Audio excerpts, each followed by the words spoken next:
Good afternoon, ladies and gents. This is Brian A. from the Angel Dogs LLC podcast.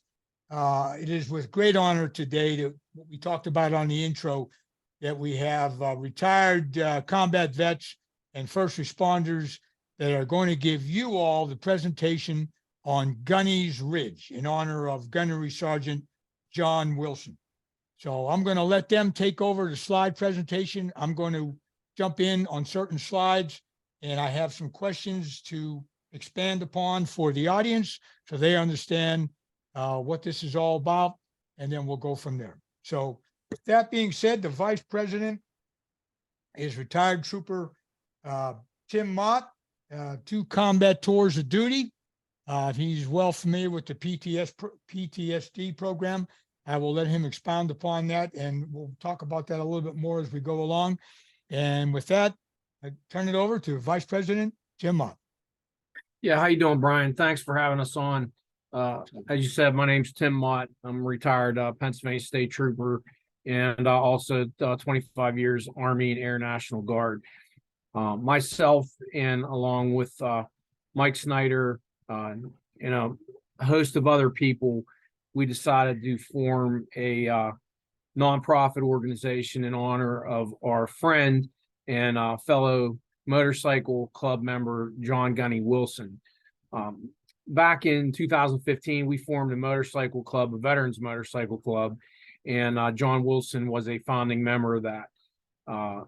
Unfortunately, John was killed in a motorcycle accident last year in May while we were on a run, and we decided to come up with something in his honor.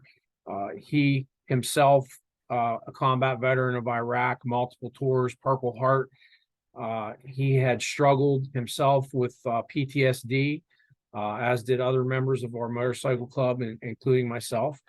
And so John loved to be outdoors. He liked to hunt. He traveled the world and did some hunting with some other veterans organization, and greatly helped him out being outside.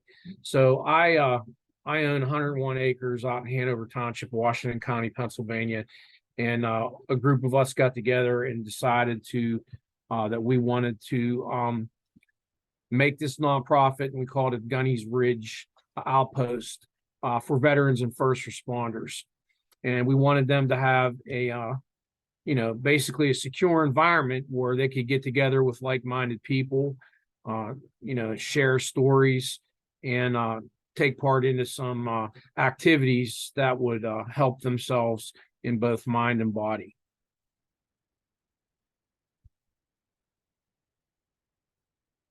Our participants, as you can see from our screen, we have, not only military veterans, but first responders.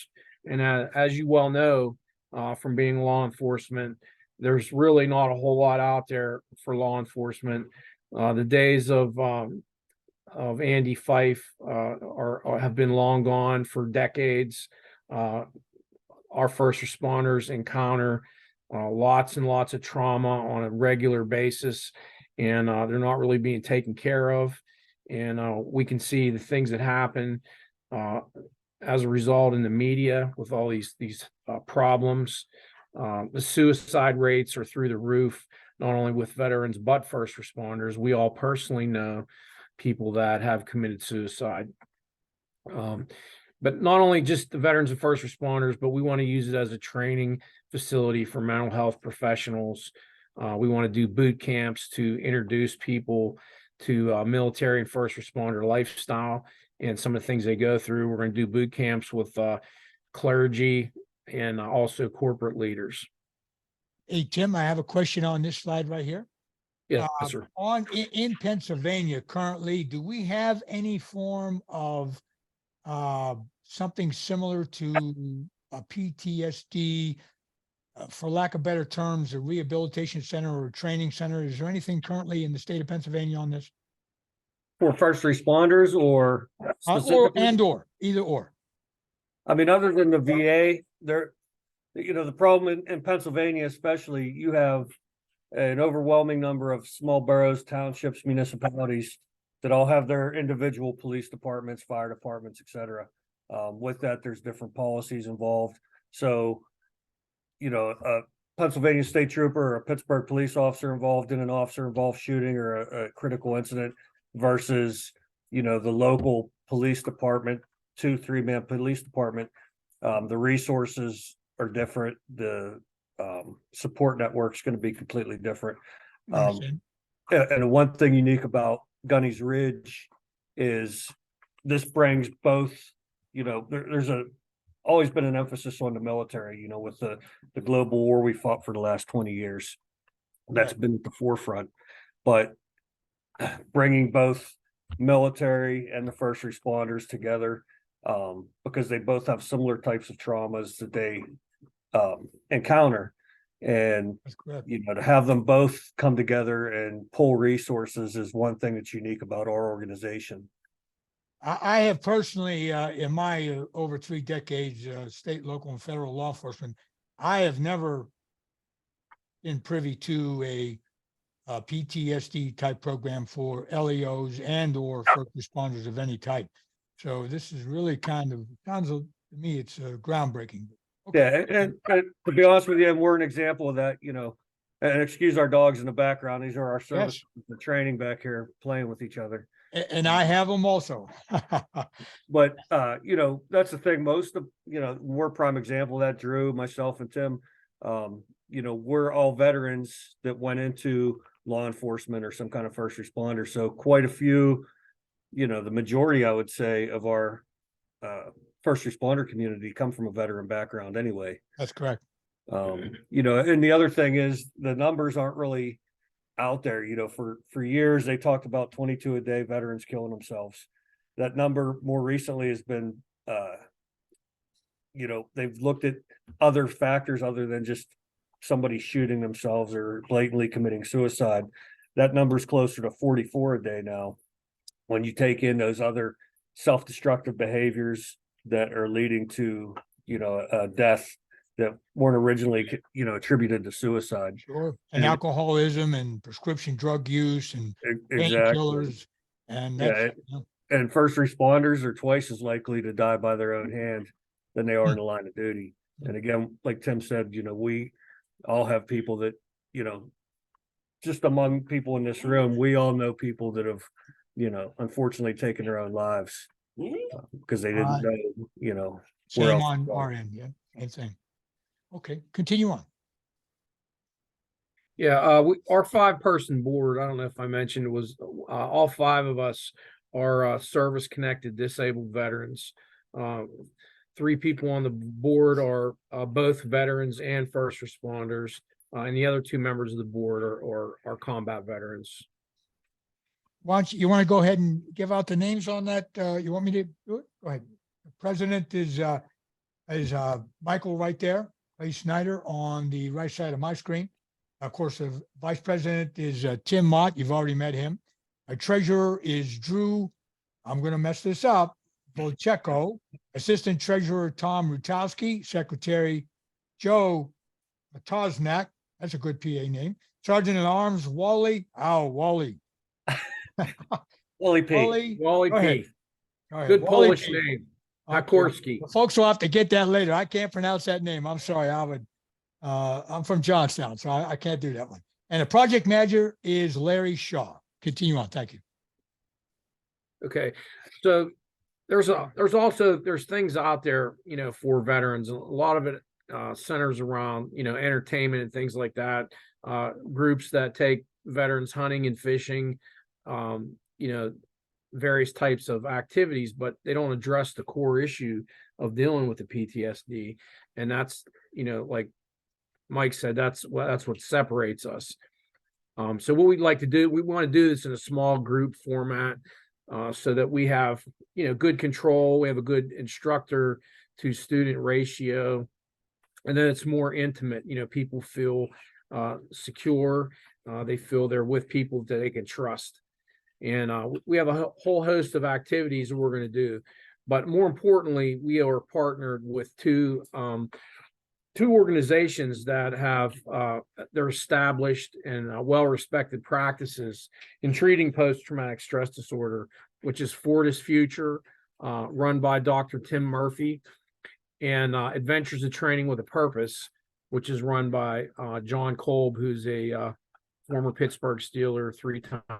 Hey, Tim, if I may hold up for 1 sec, I want to go back to the slide on the small group format. Could you explain to the folks out there how your group is going to vet your participants, how they are going to come to you, how they're going to come to this group? Through Fortis or ATP? You said before you're going to get the feed from local agencies?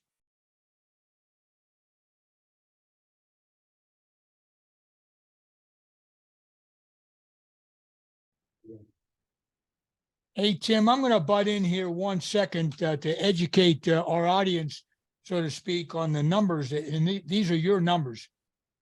In Pennsylvania, vets make up 7.3% of the population, veterans. That's 840,000 veterans in total. Law enforcement total is 60,429. Firefighters total is 36 to 38,000, somewhere in there. And is that 30,000 extra? Does that include the volunteer, or is that in addition to? That includes the volunteers. Include the volunteers. And EMS personnel total is approximately 60,000. And for the audience, all of us here, and these are these gentlemen's statistics, all of us have combined hundreds of years, particularly in the first responder community. I was not a vet, but I have never, like I said before earlier in this podcast, I have never seen a program addressing PTSD for first responders. Never, and I've been all over the country and outside the country with the federal program. Okay, so let's pick it up back to Tim. And Tim, let's talk a little bit more about how the participants in your program is going to, how you're going to get the numbers coming into you. How are you making up that groups of 12? Go ahead. Well, a lot of this is going to be through word of mouth and referrals. You know, we have a pretty good presence with the members of the board, especially the 3 people that are here, of contacts we maintain in the military and the law enforcement, first responders communities around here. A lot of us worked with many different organizations. When I was a trooper, I worked on a task force. All I did was work with other police departments. So I made a lot of contacts in that time. And we're not actually going to be doing any kind of formal type of therapy, any type of mental therapy. Those people will be referred that feel like they need that type of more focused help. They'll be referred to our partners for Fortis Future and Adventures of Training with a Purpose. Outstanding. And for all in the audience, could you just explain just a little bit more on how you came about Fortis Future and Adventures in Training with a Purpose? I'm using the acronym ATP. Go ahead. Yes. Yeah. Basically, I had my own issues with PTSD, and I sought out help from, I was referred to Dr. Tim Murphy. Tim Murphy was he was in the Navy. He was a psychologist for the Navy. He served at Walter Reed Hospital treating traumatic brain injury and PTSD. He also was a screener for, did psychological screening for Navy Special Operations. And that's, I got introduced through Tim, who then got me into the program also with ATP. So it was only like a natural thing that we brought it all together. And on these, outstanding, thank you, Tim. And on these half and full day classes, is this year round? I should have asked that in the beginning. Is this a year round seasonal, or how you expect? No, we anticipate that it's going to go year round. Okay. And Brian, if I could add, so, Sure. you know, Fortis Future and ATP already have a relationship where they work together. And the idea, and I'm also a participant in that program. I actually got involved through Tim Mott here. And, you know, their current philosophy is, you know, mind, body, soul kind of thing. You know, they try to work with alternative solutions outside of just medicating the treatment. Outstanding. And that's the VA's, normal protocol is to medicate. What Dr. Murphy tries to do through Fortis Future is have alternative ways to address the depression, the anxiety, the post-traumatic stress. And so he works on that side of it. And then the adventures in training it's not just working out, it's working out in a way to stimulate your brain and make you think. It's not just, throwing weights around blindly. It's, Sure. It's different Doing techniques. activities, I presume. Doing activities. Yeah. And Okay. and where we fall into that is, if you think of a pie, we kind of envision ourselves as part of that process where, we have some additional places where they can come and participate in these adventures, so to speak. Yeah, Outstanding. like how John Cole, the Steeler, got involved in this was the suicide rate for members of the NFL is a lot higher than the national average just because of the brain injuries. So John got deeply involved in the science and the physiology behind all that, and that's how he got came up with these programs. The stuff that's being done is absolutely groundbreaking, and it works. Yes, Yeah, it did. it Tim, works. didn't John, Mr. Cole play with Mike Webster? Yes, he did. Oh, well, everybody's Yeah. aware of that movie, in that documentary. And what John, has likened being a professional athlete and a soldier, a first responder, for many of us, especially on the military side, you retire at a young age. You start your career at a young age, you end it, usually before 40. And the amount of, especially in the last 20 years with the wars, the amount of not only physical but mental stress that you put your bodies up to is equivalent to that of a professional football player taking those hits. Mike and Tim, and I think in that professional NFL and those levels and military and first responders, we all know, myself included, when you do a career, and if you're in a specialty unit in particular, and I put the NFL in that, where does one go when it ends? Exactly. Where does one, for the audience, and I think, and I'm not going to go there, but in light of when we're recording this podcast, everybody saw last night on Friday night the news.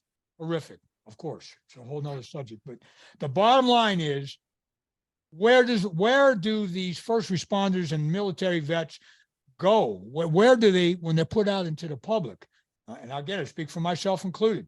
And the next thing you know, your neighbor's looking over there and you're cutting the grass, and it's not the same thing. Somewhere there has to be a detune program. I'm right in there. I'm right on that. And when you retire, you spend your entire adult life running towards danger. That's correct. Very good. Whether it's into a fire, towards gunfire, whatever the case may be. Football players, you're training for them, it's a battle every week to of course win, high stakes. Yeah. Sorry, the dogs are getting a little That's all crazy right. over there. No, outstanding. But what happens at the end of your career, you've spent your whole life training to do one thing, and all of a sudden that ends. That ends. Ooh. That's where a lot of times that's when the PTSD or the depression really hits home, because now you don't have anywhere to focus that energy. And we all know, and the audience, I'm sure, has heard this enough on the news or documentaries, alcoholism, and like you said, Mike, the Veterans Administration is to go to the pill, right? Go to the Medicaid. And Right. It's not the way to go. Okay. All right. Go ahead, Tim, if you want to move on to training and education on actual workshops. Yeah, and like I said before, we're going to do skill focus programs. A lot of things like we did in the military, working together as a team. Doing things like that, but also doing stuff that probably most people haven't done. And there's a therapeutic value to that, like taking care of animals, gardening. I think anybody that's been outside, knows that there's, some value to being outside, being in the fresh air. That's exactly right. No question about it. No question about it. Let's talk about this for a second, Tim. Now, are you in your facility, on your facility, are you going to have all of these animals, all these, or this husbandry background? Yes, Goats, yes, we chickens, are. horses? You're going to have Yeah, all, we have a plan to build a barn, okay, and we're going to factor all that in, and also we also have a plan, a sustainment plan, so we're not going to be reliant on grant money and donations and things like that. We want to be able to self-sustain and also even give back, to be able to fund treatment for people that don't have the insurance that'll cover some of this stuff. let's address our audience. So can they, are good citizens, particularly here in the state of Pennsylvania, can they donate? Or would you prefer to use the funding as far as for the animal husbandry workshops, let's say? Drew, you want to? We have a, As Go as ahead, Drew. far as making the donations or helping out, we are partnered right now with Washington Financial. okay, We'll get you a link. One of their programs is that they're able to accept donations at any of their sites. So around the state, any of those facilities, if they get a donation, will be funneled back to Gunny's outpost. So they'll be able to do that. And we're also going to be updating on our website to create a link there that you'll be able to do. Now with the new 501c3, everything's been received from the federal entities. Now we can do that. So I'll be happy to get you a link for that. okay, please. And if they've got ideas or things that they want to work on or want to dedicate it to, they can follow the contact tab on our website and send that information, and one of us can get back to them. And Drew, we're calling him Drew. It's Andrew. So that website is the one that I have here, www.gunnysridgeoutpost.org. Yes, sir. Okay, got it. So if people are interested, make sure we reiterate this. If people are interested in either donating for the animal husbandry or even something in the agricultural practice, maybe? Yes? Yes, Okay, they can go there and make a contact. correct. Yeah, they'll Okay. be able to go onto that site, follow that contact tab. It'll get you to us. And shortly we'll be adding that feature link for the donate, which will do the electronic donation if they wanted to do as well. You already have that set up? It's being set up. We just go out the final paperwork back in on the 501c3. So now we're in the process of getting that added. Outstanding. Okay. So this is going to be national. So everybody realize that I realize we're all based in right now, Western Pennsylvania, but this is going to be national when it goes out. Okay. All right. Go ahead, Tim, pick it back up. Go ahead. Yeah. So, again, some of the other things that we're going to be doing is we're going to be working with goats, and there's a lot of invasive species in Pennsylvania that, it's just almost impossible to control. Well, one of the things that we want to do is we want to take goats and be able to use those goats to control invasive species, and then be able to plant like pollinator fields. And again, it's just being outside, working with your hands, working with animals, doing something that you've never done before, and might even get a little bit of money out of doing that we're going to put right back into what we're doing.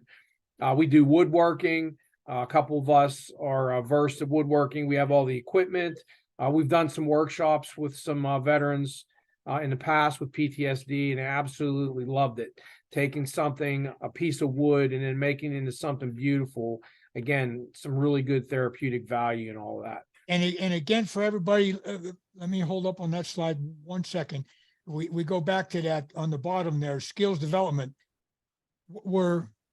And make sure that I have this correct, Tim and Mike and Drew, is that we're taking our first responders and our veterans, and we're going to teach them, or we're going to help them, your cadre, your staff, to do something. Let's just take woodworking, maybe something they've never done before, correct? Absolutely. And Absolutely. that's part of the re-entry, confidence in themselves. Yes. Oh, Yeah, right? learning a new skill, Learning a new skill. working your brain on a completely different level. You know, there's much value in that. Now, do you all need any donations? Again, back to your website.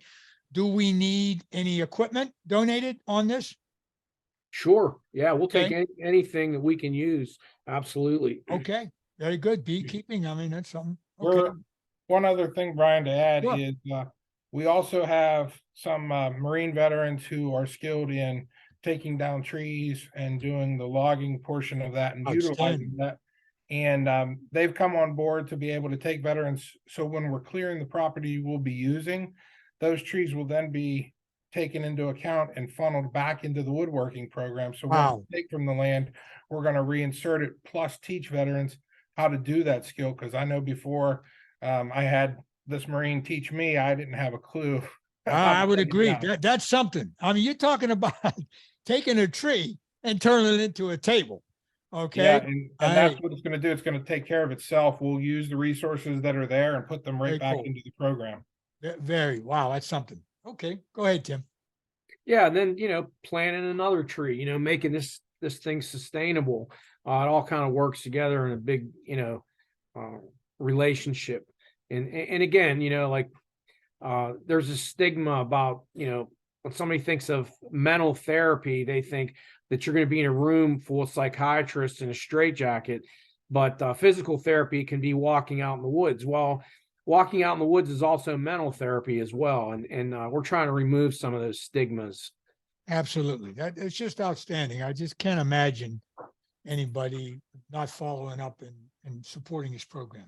Okay, so let's, anything more on that, Tim? We'll go on to the recreational programs. I think it's the Yeah. next slide. There you go. So our recreational programs, and again we're gonna bring some of this into the boot camps, military orienteering, just going from point A to point B. Sometimes in life that's just what it is, going from point A to point B. And then being outside, being outdoors, hiking, cross country skiing. We have a place that we're going to set up a rappel tower. Some people might have never done that before. And then also horse, working with horses, horseback riding, equestrian type therapy. Okay, and let me expound on this for our good citizens out there. Folks and gentlemen, please jump on me, correct me. No weapons training, no guns, no shooting range, no, how about archery? No, No archery, okay, no weapons archery, whatsoever. no weapons whatsoever. Absolutely no alcohol anywhere on the premise. Okay. And endurance racing, I remember I asked about this in the brief. So we're talking something along the lines of a Tough Mudder. A lot of people are familiar with that, like an O course, if you will, correct? Yes. Yeah. Okay. So are you have plans to build an O course, or do you already have one? An No, we obstacle plan course. on building courses throughout the property. And Okay. again, the kind of combining the military, the map reading, the adventure racing, Beautiful. think that like a Tough Mudder or even like a capture the flag type of thing where you Beautiful. have teams Beautiful that teamwork. compete against each other. And my background, I spent 30 years combined active duty and National Guard time. 20 of that was in U.S. Army Special Forces. Outstanding. And a lot of the stuff that we do in our selection process, is where we're going to kind of build these programs from. Working in teams, doing different events where teams have to compete, but maybe they have a Jeep with, say, 3 wheels and a bunch of ammo cans that they have to move a certain distance, and But no they- ammo. We'll make sure we. no ammo. Yeah, Okay, no but ammo. everybody out there, Full of sand. just don't say ammo it cans full of because sand. I got But yeah, just give them some things that they have to think about and come up with a solution and work together as a team in order to outstanding. be successful. And I think on the rappelling, isn't there, you're going to make a zip line of some type on one side and rappelling on the other? Yes. Yeah. Okay. There's a great place we have. We're going to do zip line on one side and rappelling on the other. And some of these events everybody knows are all of us good citizens. When you're involved in these are, some physical activities involved. So you're going to have a cadre of some type of either EMTs or paramedics standing by whenever you do something like this. Yes. Absolutely. Yes, we are. All right, okay, gentlemen, go ahead and move on to the next slide and we'll continue on. So this is the location where we want to do this at. It's like I said, out in Hanover Township, Washington County, Pennsylvania. It's zoned as rural preservation. Go back to that slide just for a second, gents. So Mike and Tim and Drew, if you could expound just a little bit when you went to your board presentation in Hanover Township, and correct me if I'm saying this wrong, on Tuesday, the 17th of January, if I'm not mistaken. What was the kickback? Just if you could give our audience a summary on this being in the rural area. Okay, basically, like any other township or borough, you have ordinances that deal with zoning. So there are certain activities that are allowed in certain types of zoning. For instance, when you have industrial zoning, you can have, factories and things like that. Rural preservation, the zoning is more like agriculture, but they do have a condition for tourism. It's called a conditional use permit. And tourism is bringing people from the outside area in for some of the activities that we've described, recreational or educational activities. We took the definition of tourism right from the Hanover Township ordinance itself when we were crafting all this. And basically, we were denied by the board saying that it did not fit the definition of tourism. And Tim, on that right there, on that permit, for lack of better terms on my end, is that you have to apply for that every time you have an event, or is that a time once you? No, it's just basically you're applying for a permitted activity that the commissioners board will look at and say, okay, we're going to allow this activity, but we'd like to impose conditions on it if we feel.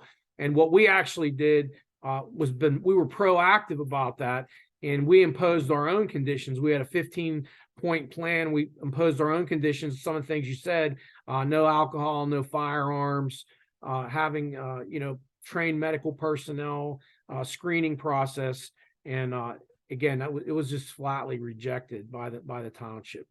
Okay, and you have an appeal in, so you'll be. It's a one-time thing. We don't have to apply every time we want to. That's okay. And what's the life of it? Is it a year, 5 years, 3 years? No, it's pretty much once they grant it, you have it, but you still have to, comply with the ordinance. There's many different control features in the ordinance, along with any conditions that they would impose. And if you violate that, they can remove your conditional use permit or fine you. And do you gents see anything right now in your program that you have proposed that would violate any of their principles? You see anything? No, Absolutely not. Okay. no, the problem is, there were a few residents that showed up to the first meeting, and when we made our initial pitch, and they had already had assumptions in their head that they didn't want anything resembling a business, is what they told us initially.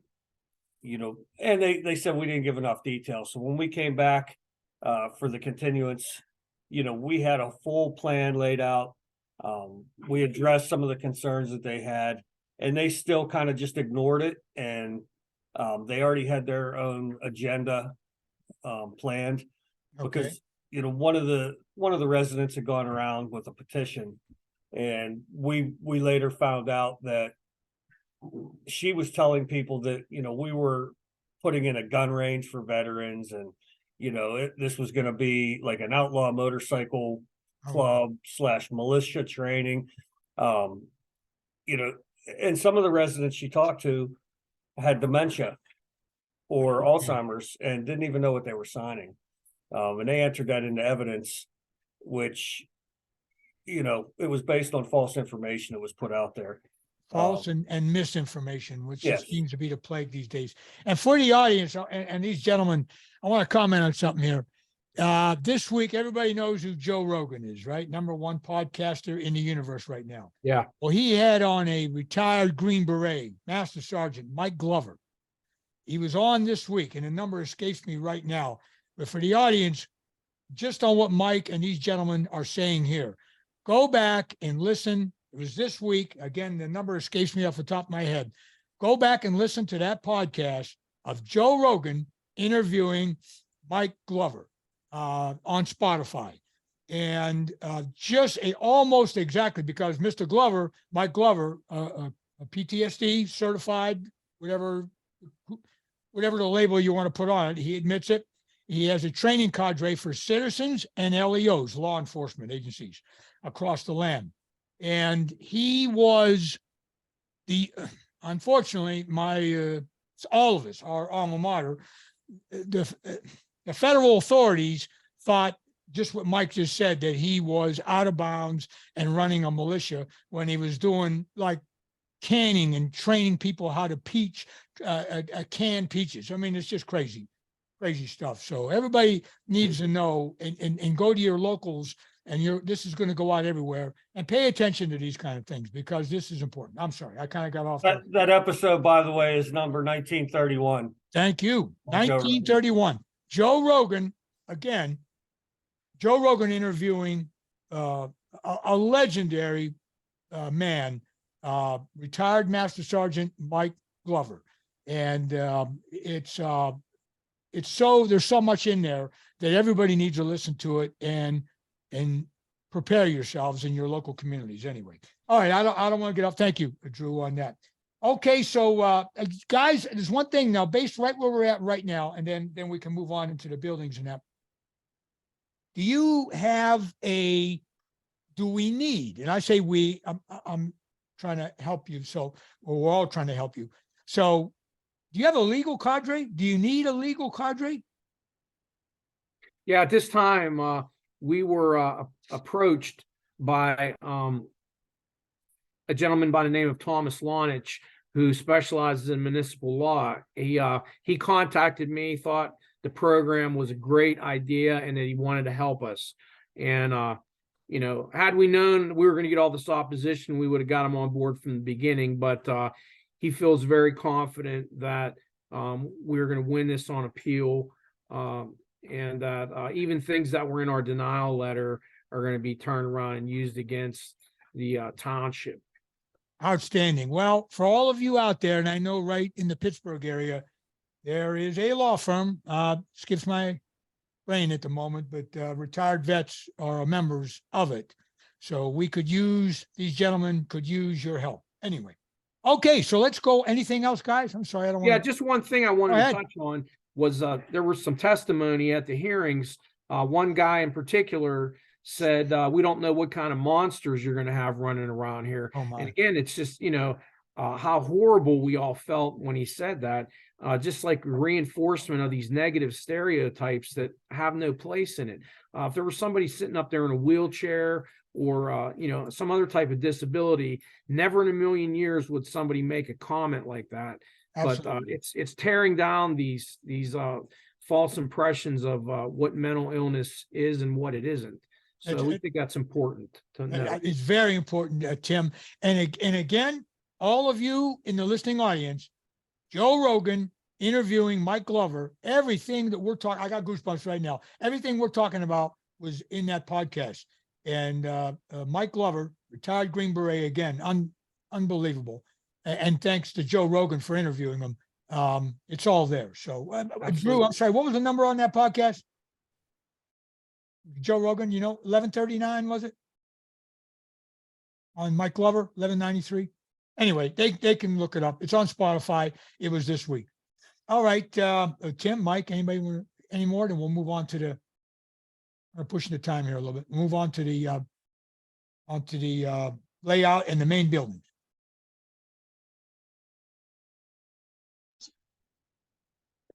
Hang on to get you back on. Okay, Tim, let's go ahead and move on to the actual Ridge proposed layout, and go ahead and say a few words on that, if you would, please. Okay, so this is the 101 acres. This is on one side of the road, which there's a 33-acre parcel. It's going to be like the main campus. We're going to have a barn, also a main, like a lodge type building, coming in off of Meadow Road. And I'll show you the concept of that is something like this. Now let's go into, and I believe for the audience, we talked before that these are not existing at the moment, but this is the concept. Yeah, So- they are not. Yeah, they are not existing at the moment. Okay. We have to get permission from the township to do this And- before we can proceed forward. So let's talk a little bit about the funding and about your infrastructure. I think you mentioned something about the 9/11 Air Wing. And let's talk a little bit about those two issues. Okay, so first of all, we put in for a couple of grants. One was through the Pennsylvania Department of Health and Human Services for $100,000.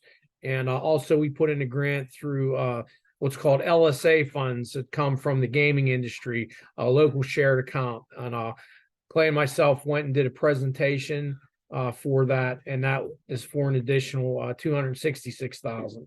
And we believe, that would be enough to get us some good foundation going on some of this stuff. Also, we had a verbal commitment from a local construction company that would assist us with, the infrastructure, putting the roads in, doing the design plans, the environmental stuff, sewage and things like that. Okay, so with all this,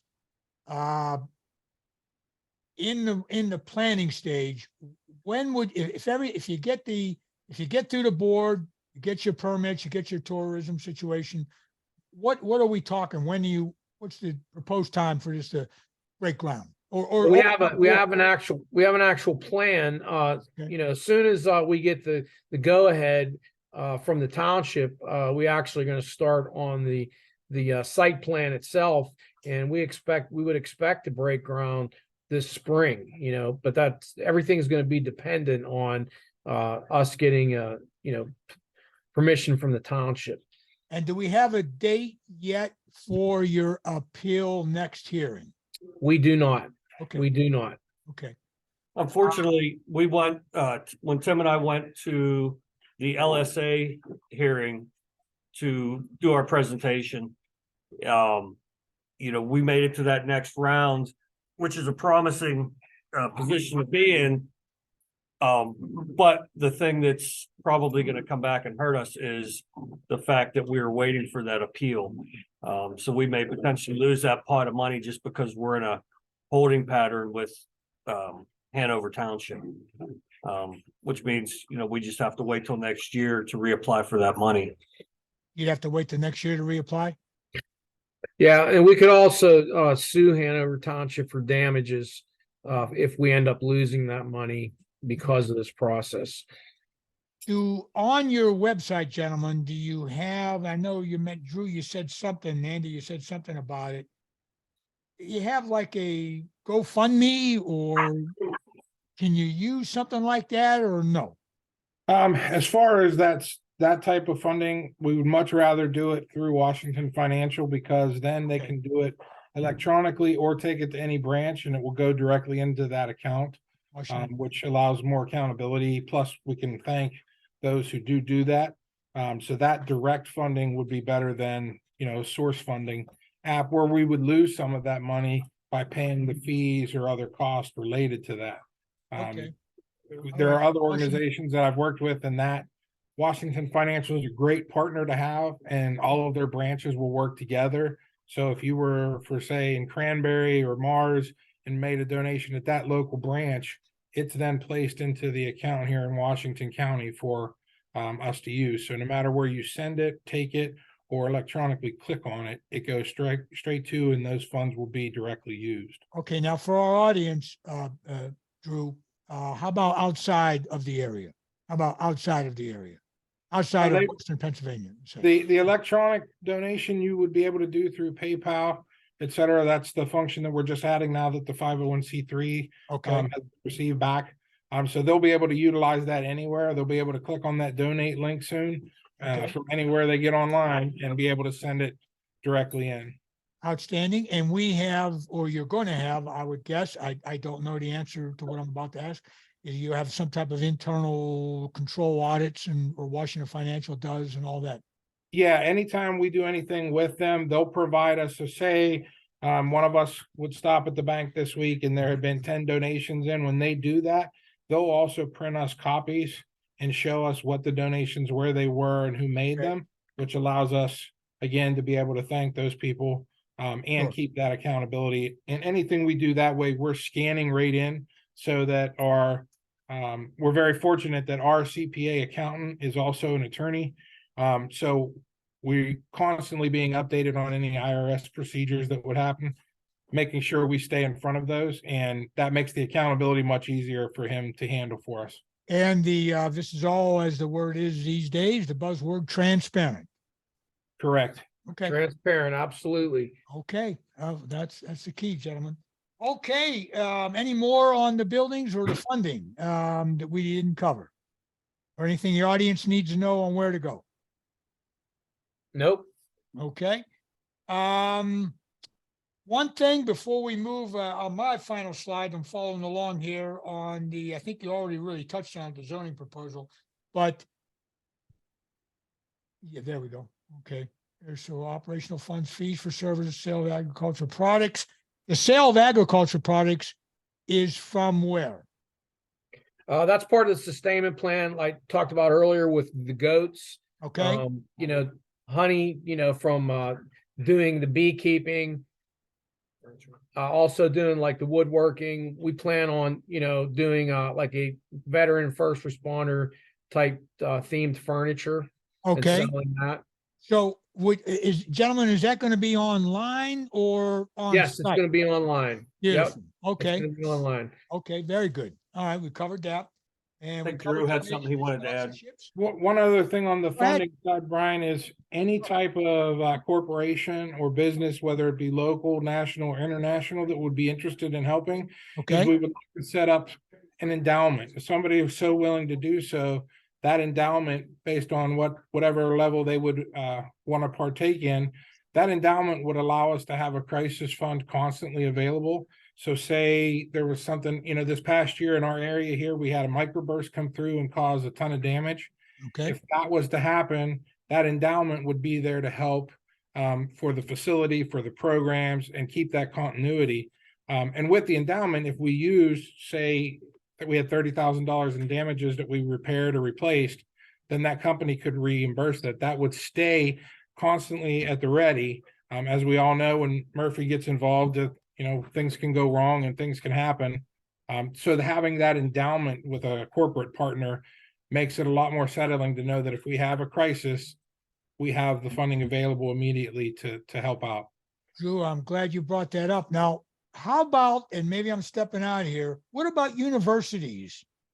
And, you know, like say Penn State agricultural program, have we looked at that? Can they contribute or no? Or is that out of bounds? No, absolutely. We haven't gotten that far yet, but we definitely want to partner with somebody like that. All right. Okay. And so everybody out there in the audience, think about that. And Drew, if you would, please explain, and I'm sure that anybody outside of the LEO community might not understand, you're an instructor, and is also Tim an instructor at Mopatech? You want to just kind of give a real quick Yes, I overview? am. I have a instructor certification. So Tim, Tom, and I all are Mopatech instructors. What Mopatech is, it's the Municipal Police Officers Education and Training Commission. They set the standards for what's required. Tom and I both teach for several academy locations, so we're recognized that way. Tim is recognized as well as an instructor, and then Mike has his federal certifications for instructors. So the cadre that you would get at this facility are going to be recognized local, national, international. And, you know, we're still looking at other partners who have those high credits too, to bring them on board so that what we're providing is the best level we can. Outstanding. And that's, you answered my next question. Certifications and documentations and certified instructors, we all know today, particularly in LEO and militaries, you have to have some certification of what your expertise is. And Brian, if anyone had questions on that, if they go to the website and they click, so say you go to our president's spot where Mike is, you can click on that and see his background, his certifications, his training, his experience. Several of the board, we've already had that uploaded. So if people have questions or want to look into it, they can click on those links on the Yes. board and see what we're talking about. Way to go, Drew. Outstanding. All right, gentlemen. Well, if there's anything we didn't cover, we pretty much covered a lot. You already, according to my slides and notes, you already went over the Township of Hanover zoning ordinance, unless you want to expound any more on that. No, we're good on that. We feel Okay. we have a good, strong case, as does our attorney. Feel that we have a good, strong case on appeal. Okay, so in wrap up, ladies and gents, it is the Gunny's Ridge project. The website is, excuse me, is www.gunnysridgeoutpost.org. Correct. Everything, am I correct? Correct, sir. And Okay. also on Facebook, you can find Gunny's Ridge Outpost on Facebook. That's a new site up and running for us, and we'll be adding content to that. And please, ladies and gents, and all the veterans and first responders and all over the country and outside the country, please get in touch with these gentlemen, and let's get this off the deck, off the ground, so to speak. It's a non-bipartisan, if you will. Am I right, gentlemen? Bipartisan Absolutely. support. I can't imagine it not being. And I will add some notes on the intro as to the ATAP program, which I'm very familiar with at where I am currently employed at a major university in the Pittsburgh area.